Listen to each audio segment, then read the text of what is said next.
Olá pessoal, sou o professor Wagner. O intuito dessa apresentação é fazer uma análise ampla sobre a prova do Enem que ocorreu ontem, 12/11/2023, no que diz respeito a vazamento de provas antes do período que é determinado pelo próprio regulamento. Falaremos também sobre duas questões que, no meu entendimento, elas são questões com vício de legalidade. Três questões que, no meu entendimento, elas poderiam ter uma redação melhor. Então é preciso que o INEP faça algumas intervenções sobre isso, valorize o professor que elabora a questão, valorize o revisor de questão.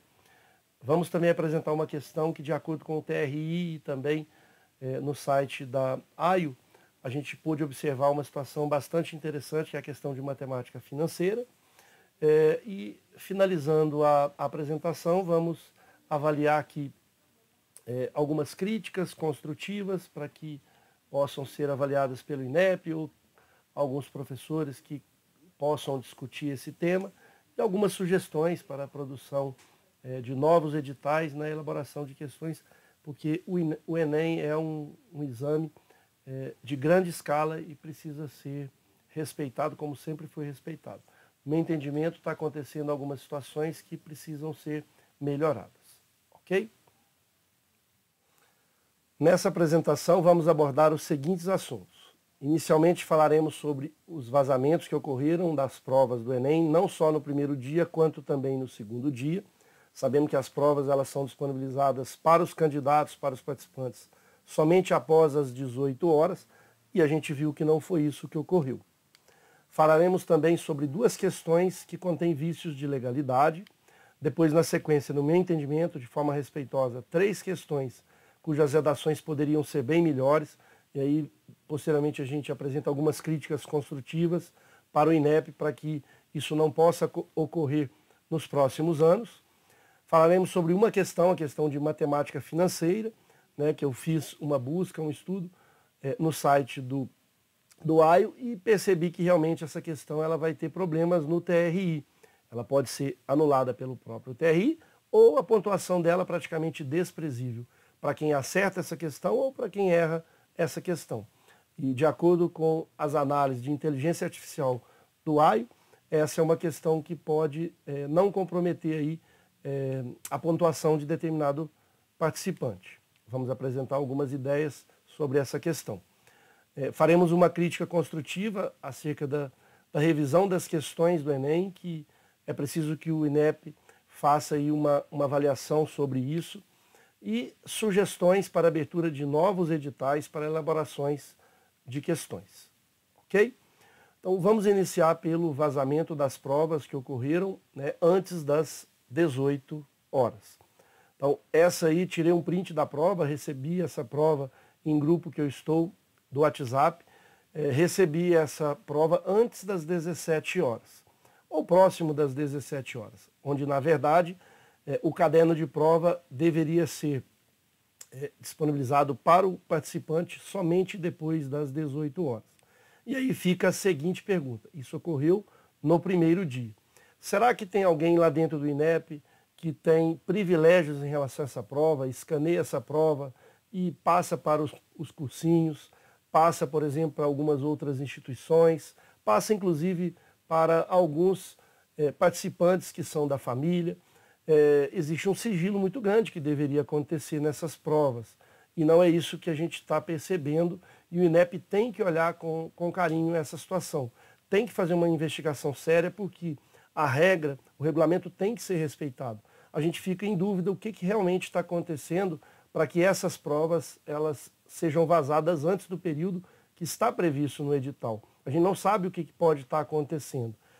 Então é preciso de uma investigação mais séria, porque é uma situação de um exame de grande porte e precisa ter seriedade.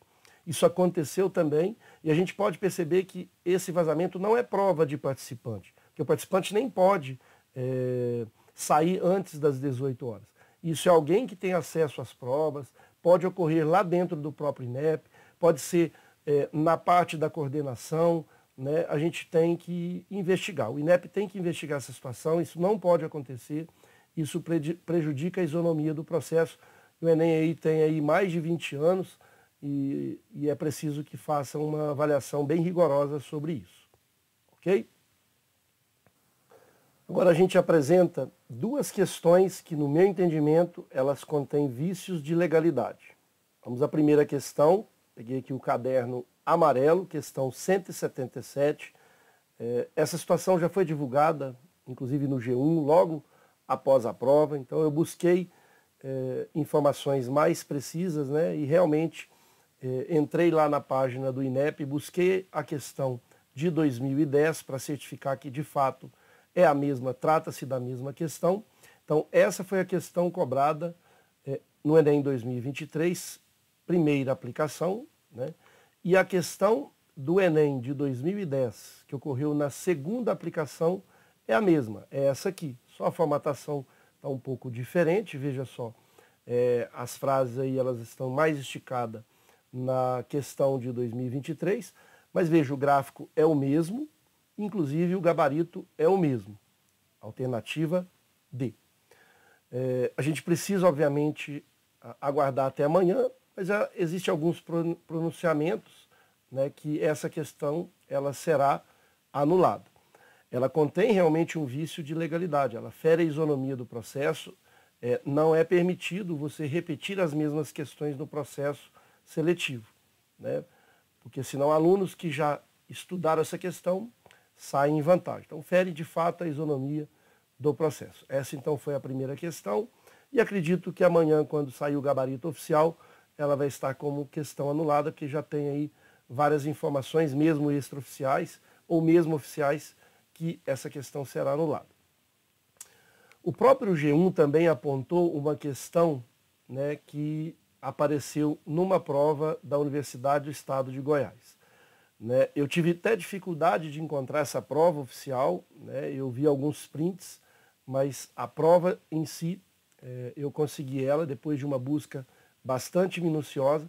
Então a questão ela menciona sobre um padrão lógico, né, e a questão da Universidade do Estado de Goiás de 2003, ou seja, há 20 anos atrás, ela é do Corpo de Bombeiro Militar do Estado de Goiás. Veja que eu peguei inclusive a prova original, fiz um print aí do cabeçalho da prova, não coube aí, mas a gente poderia pegar toda essa prova, e aí você percebe que a sequência desse padrão é exatamente o mesmo. Veja na questão de 2023, começa no número 1, Urapum, e também na questão de 2003, Urapum. Depois 2, na de 2023, Ocusa, e também na de 2003, Ocusa. Então veja que a mudança ocorreu apenas na imagem, mas se você perceber, o padrão é o mesmo. Então a gente fica na dúvida.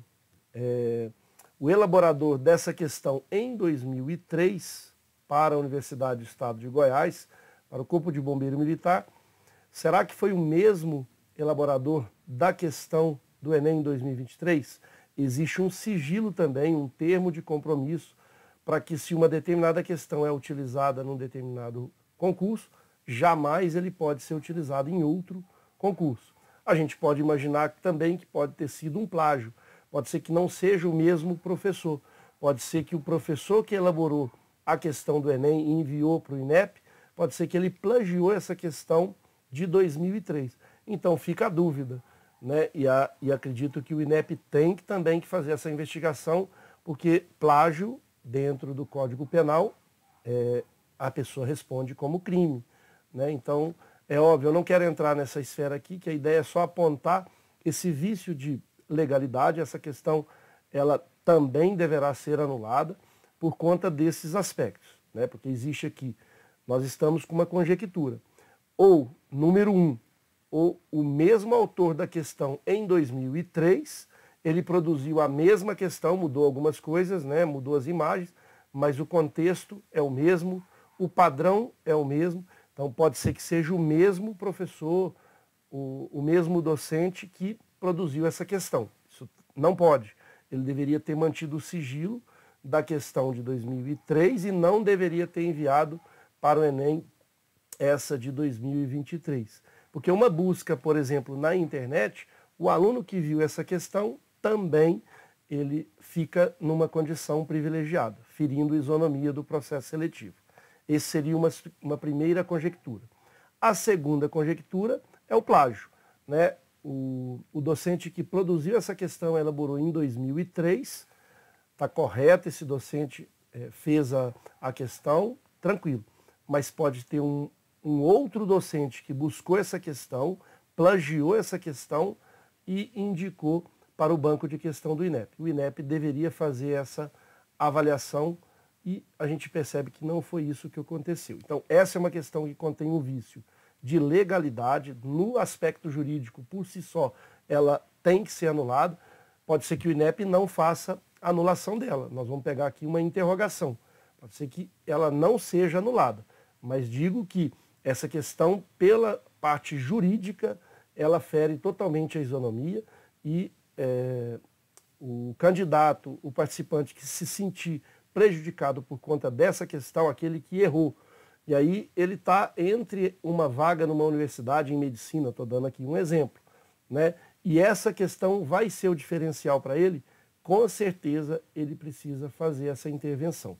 Se o INEP não anular essa questão, o INEP vai abrir margem para essa situação, porque é uma questão que contém de fato um vício de legalidade previsto, inclusive em várias jurisprudências, né? Se a gente buscar vários processos jurídicos que contêm plágio ou repetição de questão, elas sempre serão anuladas, né? Eu não vi ainda em nenhum processo jurídico juiz que não anula questão desse tipo. Só que quando isso acontece, né, quando vai para o aspecto jurídico, talvez o ponto vai só para o candidato ou para o participante que pleiteou aquela ação.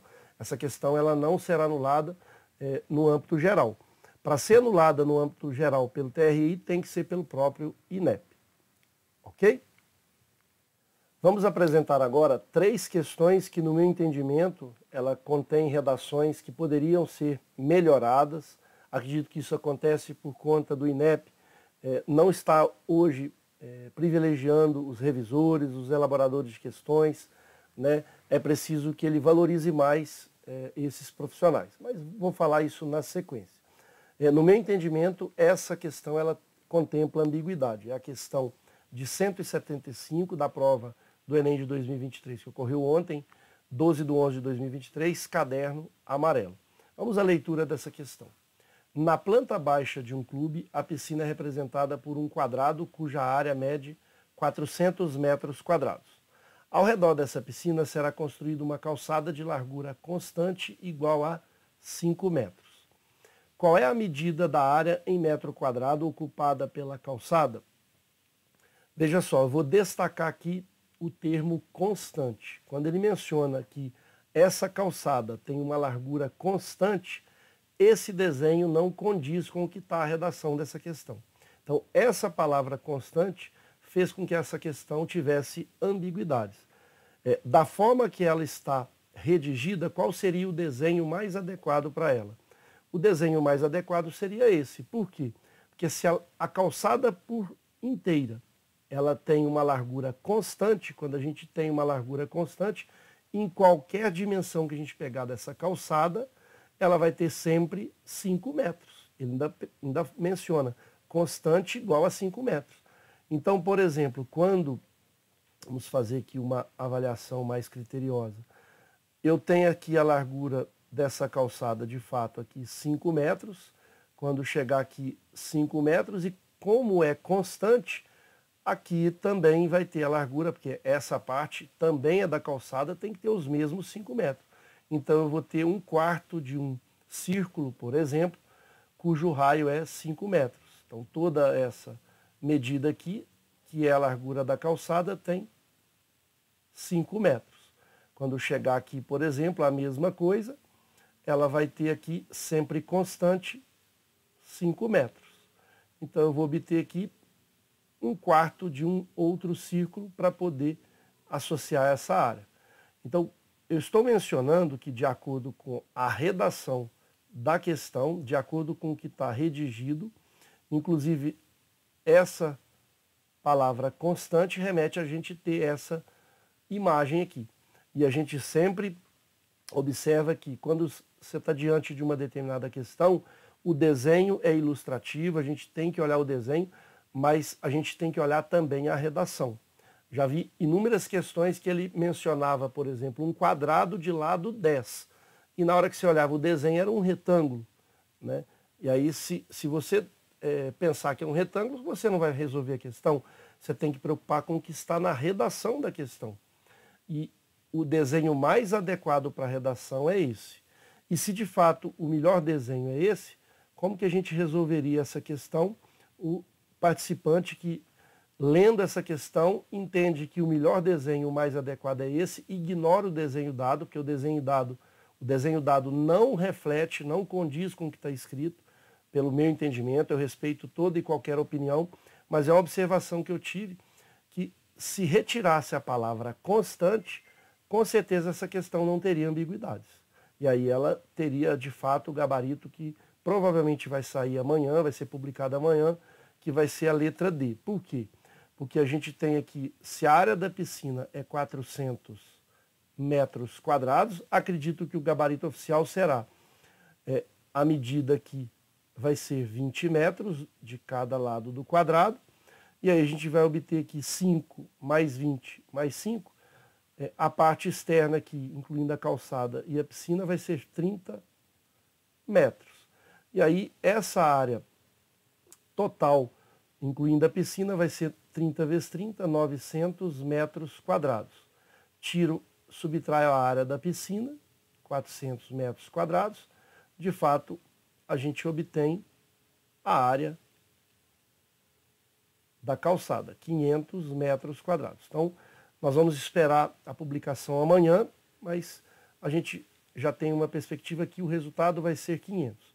Mas veja, um outro candidato, um outro participante que está bem atento à redação da questão, ele vai olhar para essa questão e vai tentar resolver dessa forma, mas aí ele vai ficar com uma situação bastante conflitante, porque como que ele vai calcular primeiro essas áreas? Então, a princípio ele vai calcular, por exemplo, essa área desse retângulo, depois esse retângulo aqui.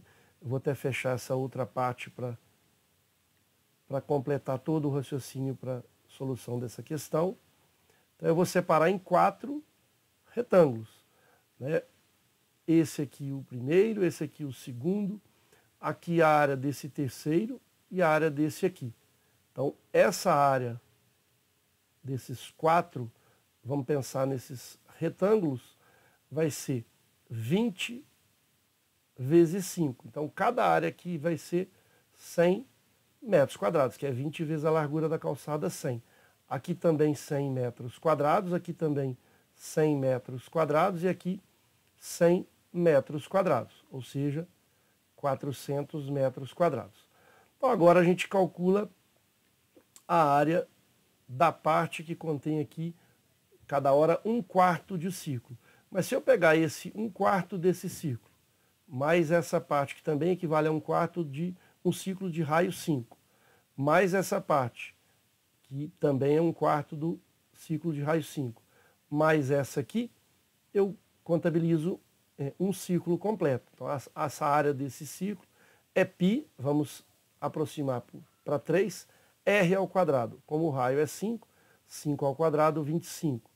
E essa área vai ser 75 metros quadrados. Como eu quero a área da calçada, essa área da calçada será a soma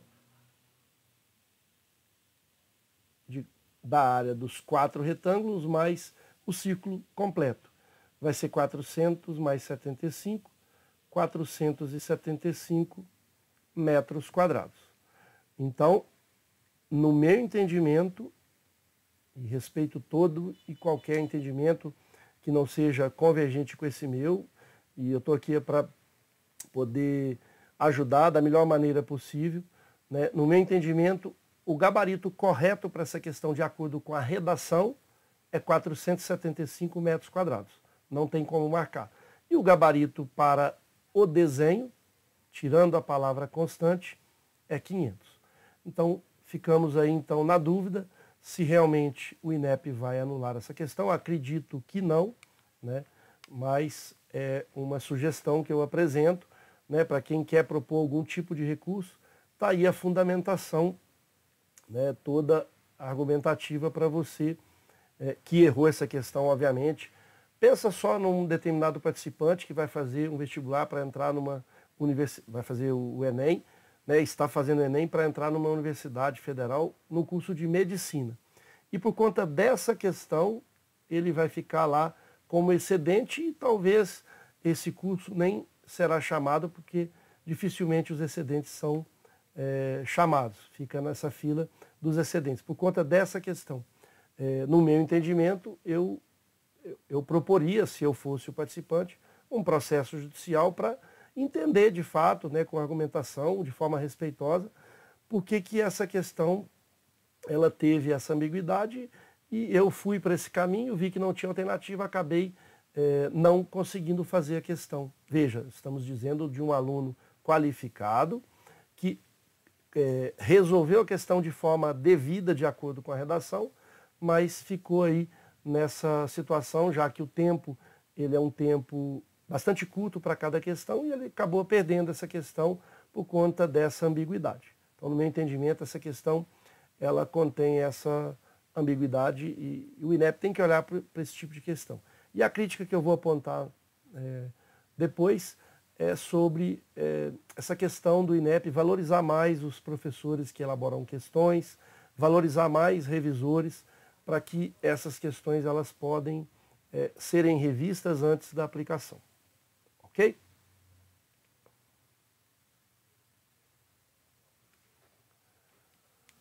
Muito bem.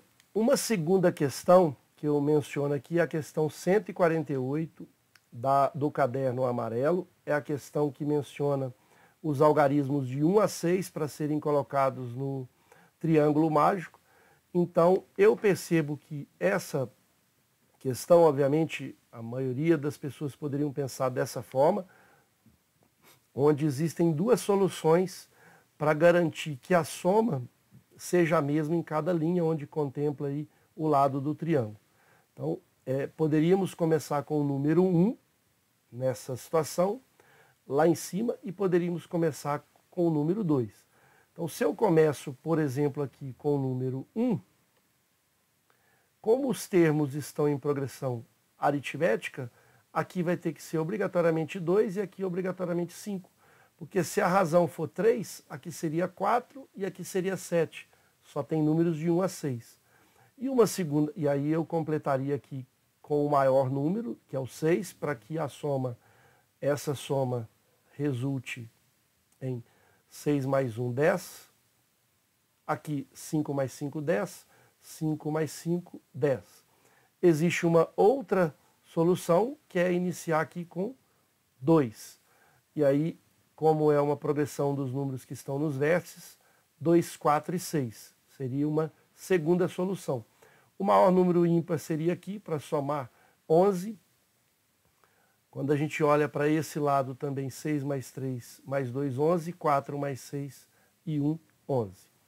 Mas eu olho para essa questão e vejo que ela poderia ser melhor redigida. Essa com certeza não será anulada, essa ela não tem possibilidade alguma de anulação, porque essa vai para uma situação um pouco subjetiva. Entendo também dessa forma, não é o motivo aqui da apresentação, mas ela poderia ter colocada na redação, poderia ter acrescentado aqui na redação, né, igual eu falei antes, como eu faço parte de comissões de elaboração de provas, né, e hoje faço também parte da comissão do vestibular do IFMG, né, então a gente olha para uma determinada questão, a gente quer deixá-la redondinha, com clareza, com objetividade, sem ambiguidade. E essa questão, ela poderia, não estou dizendo que ela vai ser anulada, mas ela poderia ter colocado aqui esses triângulos, qualquer rotação que você faça nesses triângulos mágicos, essas rotações elas não vão mudar a configuração. Poderia colocar isso aí. Não custa nada um revisor acrescentar essa informação, porque no meu entendimento eu consigo enxergar outras soluções que são essas outras aqui, porque são rotações que são feitas no triângulo, inclusive eu fiz a rotação mantendo os números, inclusive mantendo essa rotação para mostrar que essa configuração ela é diferente dessa, que é diferente dessa, que é diferente dessa, que é diferente dessa. Então, essa questão ela nos dá aqui duas interpretações. Uma interpretação com apenas duas soluções, que é de fato o que o gabarito vai propor amanhã, e uma outra interpretação que é mais outras configurações pela rotação que é feito, porque ele não menciona nenhum tipo de referência. Então, com certeza essa questão ela não será anulada, acho que o INEP não deve anular essa questão, mas é uma crítica construtiva para que o INEP pode olhar sobre essa questão da revisão. O INEP tem que estar olhando isso, porque está acontecendo de forma recorrente nas questões do Enem. Ok? Muito bem. Já a última questão, né, que tem esse aspecto de uma redação que poderia ser melhorada, é a questão 157 da prova do Enem em relação ao caderno amarelo. Veja só essa questão. Eu destacaria nela aqui uma situação que poderia também ser melhorada. Não que essa questão será anulada. Mas veja, ao realizar o cadastro em um aplicativo de investimento, foi solicitado ao aluno que criasse uma senha, sendo permitido o uso somente dos seguintes caracteres. Ele deveria explicar se essa senha ela começa de uma determinada letra ou determinado caractere. Agora, olha só, ele menciona que na questão que são algarismos de 0 a 9, são 26 letras maiúsculas do alfabeto, 26 letras minúsculas do alfabeto, 6 caracteres especiais, esses 6 aqui. 3 tipos de estruturas para a senha foram apresentadas ao usuário. A primeira do tipo 1, formada por qualquer 4 caracteres distintos escolhidos dentre os permitidos. Tipo 2, formada por 5 caracteres distintos, iniciando por 3 letras, seguidas por um algarismo e ao final um caractere especial. Tipo 3, formada por 6 caracteres distintos, iniciando por 2 letras seguidas por 2 algarismos e ao final 2 caracteres especiais. Aí ele menciona as probabilidades, mas eu destacaria aqui essa primeira informação, pelo fato de estar aqui a palavra escolhidos. Quando a gente fala em escolhas, a gente não preocupa com a ordem. Essas escolhas desses caracteres, da forma que está a redação, essa escolha não é garantia que vai ser uma primeira escolha o primeiro caractere, a segunda escolha o segundo caractere e assim sucessivamente. Porque quando se pensa em escolha, escolher não significa ordenar. Eu posso escolher e depois ordenar. Então, nesse sentido, eu poderia muito bem escolher 4 caracteres, por exemplo, vou dar aqui um exemplo para que a gente possa entender. O arroba, hashtag, cifrão, eu fiz uma escolha desses 4 caracteres. Fiz essa escolha. Mas se eu escolher hashtag, cifrão, exclamação e arroba, é a mesma escolha, o mesmo conjunto de 4 caracteres. Pode ser que essa senha ela abra o sistema, né, realiza o cadastro abrindo com essa senha. Pode ser que essa também seja a mesma coisa. Ou seja, a escolha de 4 caracteres vai abrir a senha independente da ordem. Então, não que essa questão vai ser anulada, obviamente, não é esse o intuito, mas que essa redação ela poderia ser melhorada. Eu reforço isso no seguinte sentido. Por que, então, que ele, no tipo 2, ele fala iniciando por 3 letras, no tipo 3, iniciando por 2 letras, e ele não fez isso no tipo 1. Veja que a redação aqui está um pouco comprometida. Óbvio, o candidato que vai fazer a questão, ele poderia pensar em realmente fazer a ordem, porque senha tem ordem, mas a redação não está condizente com o que é a proposta de solução. Então, nesse caso específico, no meu entendimento, acredito que essa questão não será anulada, mas se ele não pensar em ordem, o candidato muda a configuração aqui. E aí esse candidato que pensou corretamente, né, porque está faltando que as senhas elas tenham uma ordenação, e isso só acontece no tipo 2 e no tipo 3. Essa ordem ela está caracterizada aqui quando ele fala iniciando por 3 letras, iniciando por 2 letras. Aqui, essa ordem não foi mencionada. Esse é o contexto dessa questão. Mas, de fato, são observações que eu apresento para serem discutidas. Muito bem. E, por fim, uma questão que, no meu entendimento, e também já fiz um estudo pelo site AIO, né, é a questão de matemática financeira. Faço uma crítica dessa questão, apesar que já vieram questões da mesma natureza igual a essa, mas no meu entendimento essa questão ela trata-se de um tema de equivalência de capitais, podendo também ser aí um tema de taxa interna de retorno, porque nós estamos avaliando o valor dessa taxa, né, produzindo aí esses valores ao longo do tempo. Então, no meu entendimento, esse conteúdo é da matemática financeira de um tema bastante específico, né? Não que vão anular também essa questão, mas eu não colocaria esse tipo de questão na prova, porque essa questão não é específica do ensino fundamental e também não é do ensino médio, por trazer esses temas mais específicos. Mas muitos poderiam fazer, a gente consegue resolver por juros compostos. É uma discussão, inclusive, que vale a pena a gente fazer, e eu respeito a opinião de todos. E se me convencer que isso aí é um conteúdo do ensino médio, mas a minha experiência, né, já trabalhei muito em cursinhos preparatórios, Banco do Brasil, Caixa Econômica Federal, Banrisul e Banco Central, eu sempre vi esse tipo de questão lá, né, mas aí o concurso era para nível superior. Não é o caso em questão, que é exame do ensino médio.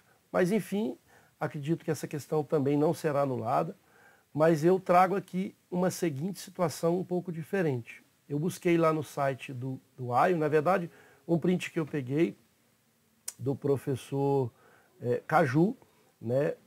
Faço crédito aí para o professor Caju, que ele buscou esse link, ele é parceiro do AIO, né? E ele mostra esse gráfico dessa questão 170. O que representa esse gráfico na questão 170?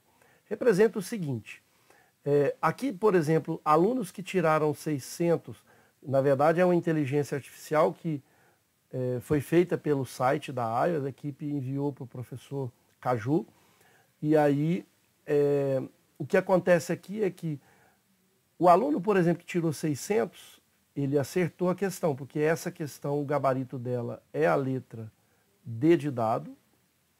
Então a gente percebe que vou até fazer de verde aqui para ficar clara a nossa observação.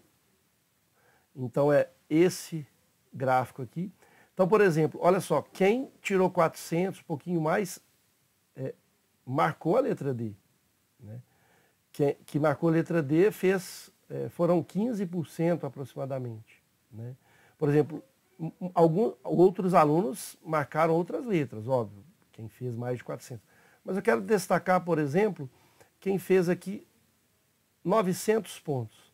Quem fez 900 pontos, alguns marcaram letra A, porque é o que está aqui representado, alguns marcaram de fato letra D, ou seja, quem fez 900 acertou essa questão, mas tem alguns participantes que marcaram letra A, erraram a questão, mas fizeram a mesma pontuação. Por exemplo, alguns que fizeram 900 marcaram letra C e erraram a questão, mas tiveram a mesma pontuação. Então veja que isso caracteriza uma questão que a probabilidade de acerto dos participantes pode ser que seja menos do que 20%, por exemplo. Olha só, quando a gente pega um candidato que fez mais de 900, isso são vários participantes que já fizeram lá, acrescentaram o gabarito, né? Fizeram lá a inserção do que marcou, e aí pela situação do site aí, ele organizou esse esse gráfico. Então, teve candidatos, né, que já propuseram lá suas alternativas, o seu gabarito, e olha só, fez mais de 900 e marcou letra D, mais de 900 e errou a questão, marcou, por exemplo, letra E, marcou. Veja que a partir daqui ocorre uma inversão, olha a queda que acontece na pontuação acima de 900 e muitos candidatos aqui que tiraram acima de 900 erraram a questão.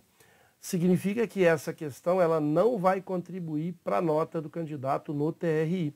Ou seja, aquele aluno que errar essa questão e aquele aluno que acertar essa questão, acredito que a nota vai aumentar muito pouco, né? Vou dar até um exemplo mais, vamos dizer, pode até não ocorrer, mas vamos pensar um candidato A que acerte 44 questões. Ele errou a questão 170, ele só errou a questão 170. Já o candidato B, por exemplo, ele acertou todas as questões, inclusive a 170. Ele acertou. Vou chutar aqui uma nota. Esse aqui tirou, por exemplo, 987. E este aqui, que errou a questão 170, ele vai tirar os mesmos 987. Significa que essa questão não vai afetar em nada a situação. É a mesma coisa dessa questão ser anulada pelo TRI. Ou, coloquei aqui com uma pontuação praticamente desprezível, para quem acerta ou quem erra essa questão.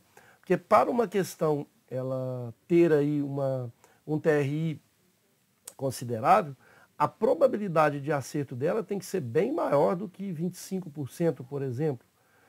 Essa questão, no meu entendimento, é uma questão difícil, porque quais foram as habilidades que o aluno precisou para resolver essa questão?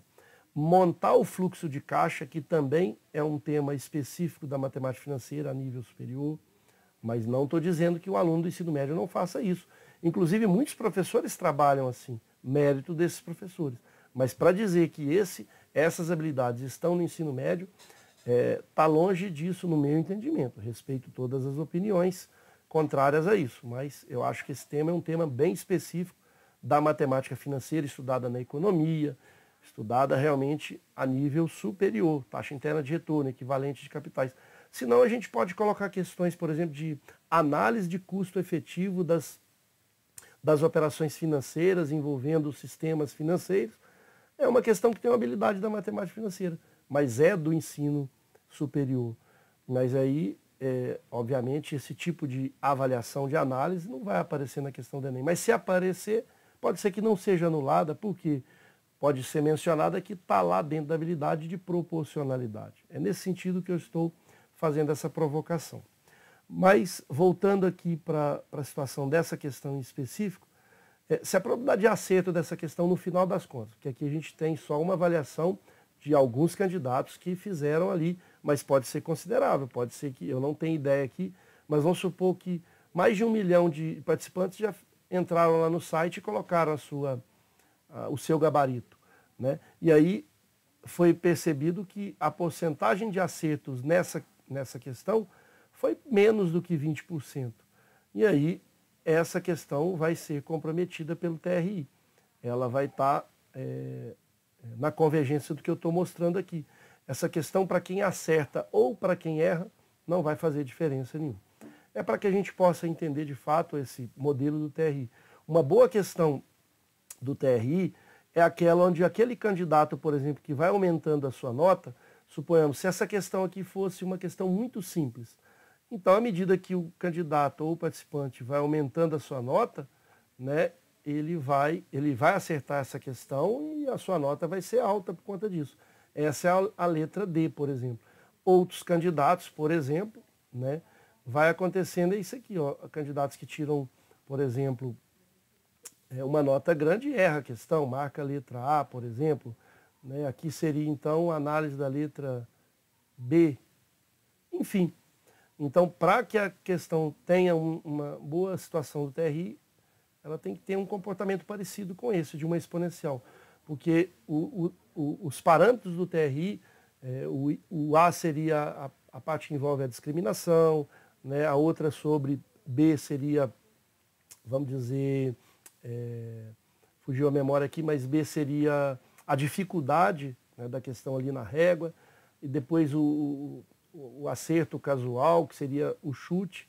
E o que eu estou dizendo aqui é que na situação da probabilidade ali ser menor que 20%, eu vou ter ali um coeficiente igual a 1. Por exemplo, 1 elevado a um valor, ele vai dar 1, então o TRI não vai acrescentar em nada a nota daquele aluno que acertar ou errar essa questão. Com isso a gente finaliza essa apresentação no que diz respeito às questões. Então, eu vejo duas questões bastante polêmicas, né, com vícios de legalidade. Essas sim, elas têm que ser anuladas. E eu destacaria essas três anteriores, que elas provavelmente não serão anuladas. Eu destacaria a primeira da área, né, que tem ali a calçada com a largura constante. Eu acho que tem que olhar um pouco para essa questão e gostaria que você comentasse se concorda, se não concorda, né? E se não concordar, com certeza é um debate bem satisfatório. E essa aí eu fiquei atento à questão da dificuldade dela, depois que eu vi aí o professor Caju mencionando essa situação, eu aproveitei a deixa dele aí, quero agradecer, vou mandar uma mensagem para ele mostrando que eu fiz essa apresentação por conta desse apontamento. E, obviamente, as contribuições do G1 também me motivaram a produzir essa apresentação nesse sentido. Fechando, então, a apresentação em relação às questões. Agora, em relação ao INEP, né, eu faço aqui, então, essa crítica construtiva, né, que o INEP tem que valorizar quem elabora a questão, ele tem que valorizar revisor de questão e ele tem que abrir mais editais agora, né? Já que está acontecendo esses problemas, e já mencionei sobre vazamento de provas, ele tem que abrir editais para poder professores de diversas instituições terem a oportunidade de produzir as suas questões, elaborar as suas questões, né? E uma equipe de revisor, obviamente, com um sigilo amplo, total, né, para que o Enem continue sendo esse exame que a gente sempre gostou e sempre confiou. Mas essas situações que estão acontecendo no Enem faz a gente refletir, faz a gente pensar se realmente o caminho é esse. E, no meu entendimento, não é. Eu acho que precisa ter algumas modificações, principalmente o INEP tem que fazer algumas intervenções pontuais nessa situação. Ok? Com isso a gente finaliza essa apresentação. Espero então ter contribuído. Forte abraço a todos.